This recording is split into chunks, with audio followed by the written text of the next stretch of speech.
I'm going to tell you 3 reasons why traditional productivity advice fails women, especially women over 50. So stay tuned because we're getting started right now.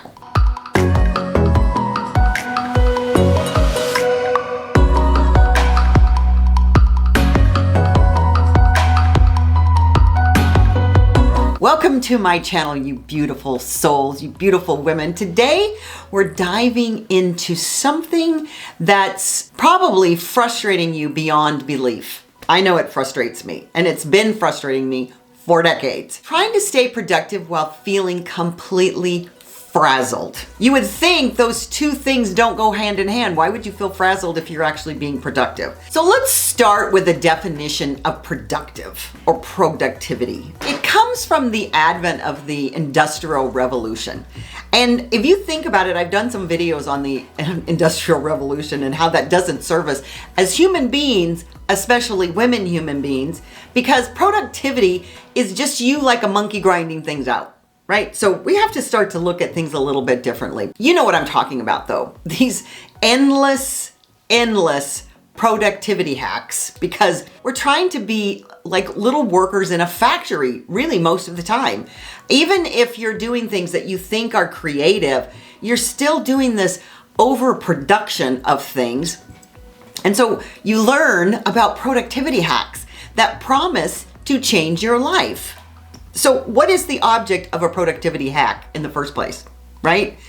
To give you more time back. That's the whole object of that activity. And the bullet journals, the time blocking apps, the 5 a.m. routines, all of these supposed productivity hacks, what are they intended to do? Give you more time. But let me guess, they work for you for about a week, right? Because you have one more thing you have to fit in. I get it. At 50 and over, we're different now, ladies. Our brains are different. Menopause, perimenopause, postmenopause, all of those things are your brain changing and morphing. This is the truth. And so I'm doing some series on menopause and how that affects our brains. But the fact is that your energy is different. Your priorities are now becoming different.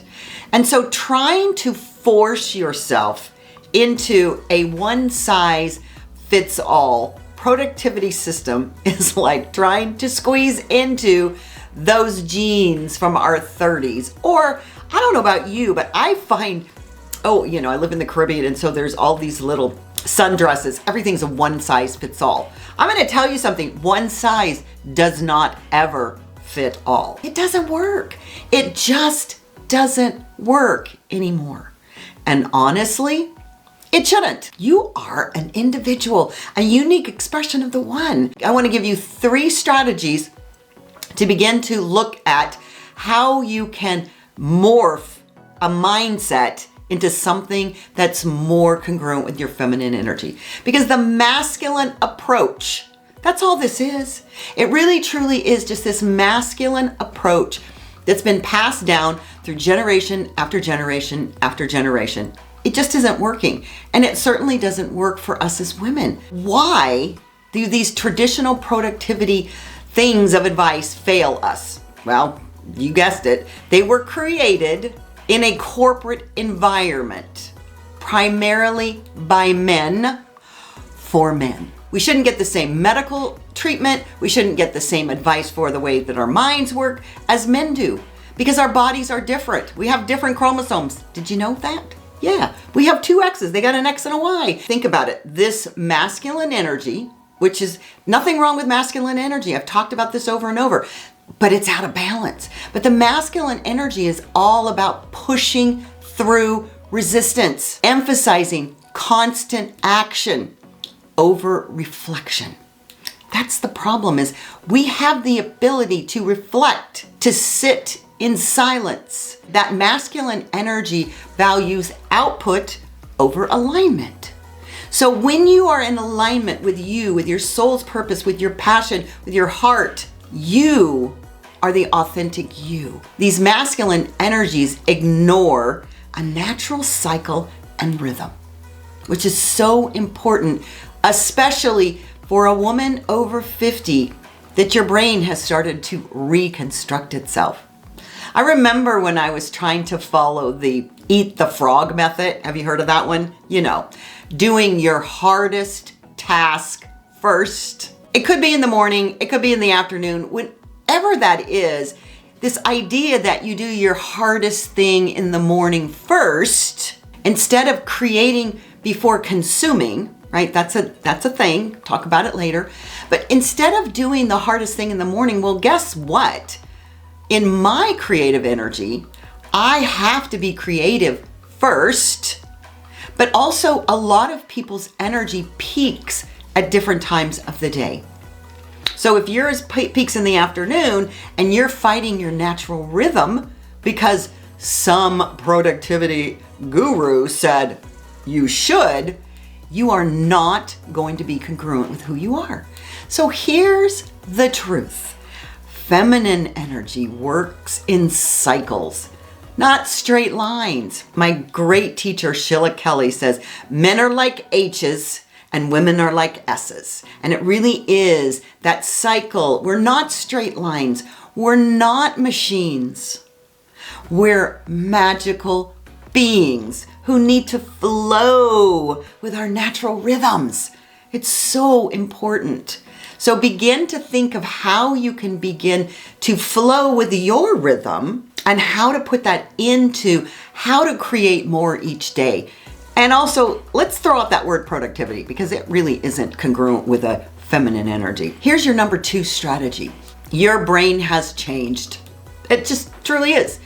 As I said, once you begin to go into perimenopause and then in postmenopause and all that transition, that's not just a hormone thing. It's a brain thing that's telling your hormones that they're going to do something else. Your brain is turning into this magical place. And I love the idea that we are getting all this wisdom in this time of our lives.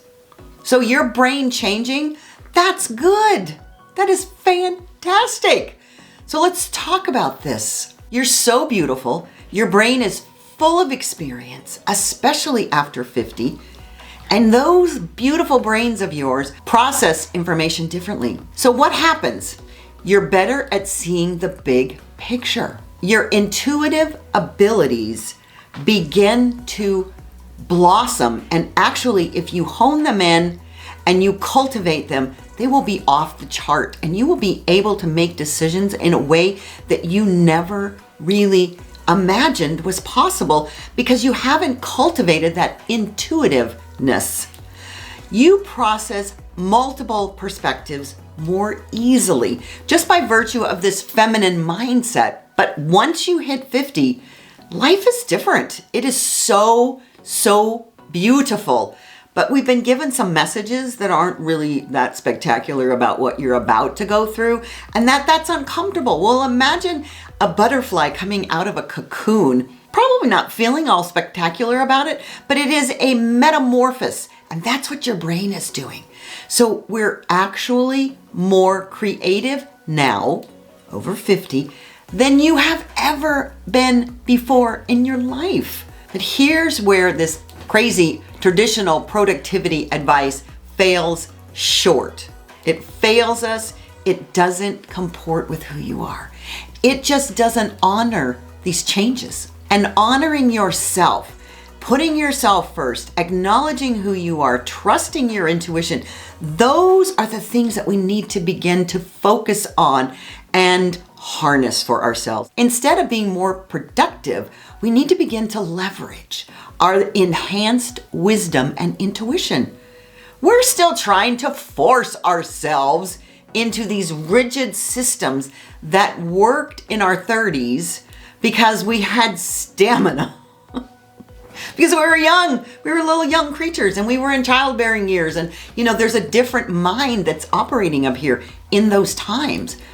So remember this, your slower processing, this slower processing system in here, it's not a bug, right? If you had a computer and it was going slow, you would think there's a bug in it. And if you began to look at it in a different way, just like I want you to do with your brain, it's a feature. It's not a bug. You're not less productive. You're more thorough. You're more insightful. You have more wisdom. And when you begin to embrace that, this slowing down process and letting go of some of the things that you think you need to be productive around, begin to melt away. So here's strategy number 3. Just as I finished saying, your priorities have shifted. So things that you thought you had to do in the past on this to-do list, in this checklist, don't matter anymore. Let's address this elephant in the room. Your soul is calling for something different. It's calling you deeper. And at this stage of your life, once you hit 50, you begin to reflect, oh my gosh, I've done this. I've had the husband, I've raised the kids, I've built this career. You may have built a business. You may have climbed the C-suite ladder. It doesn't matter. But your heart, your soul is longing for something else. And that's when you realize that purpose matters more than this productivity, more than doing. Impact matters more than income even.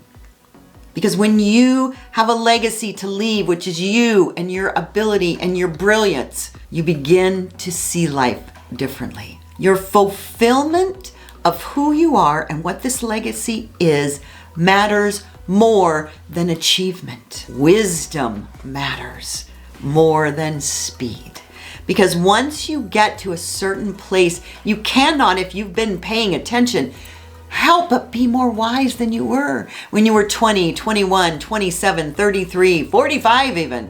Your productivity shouldn't be measured by how many anythings, how many tasks, how many hurdles, how many anything you complete, but how aligned those things, those doingnesses are with your soul's purpose. So what is your soul's purpose?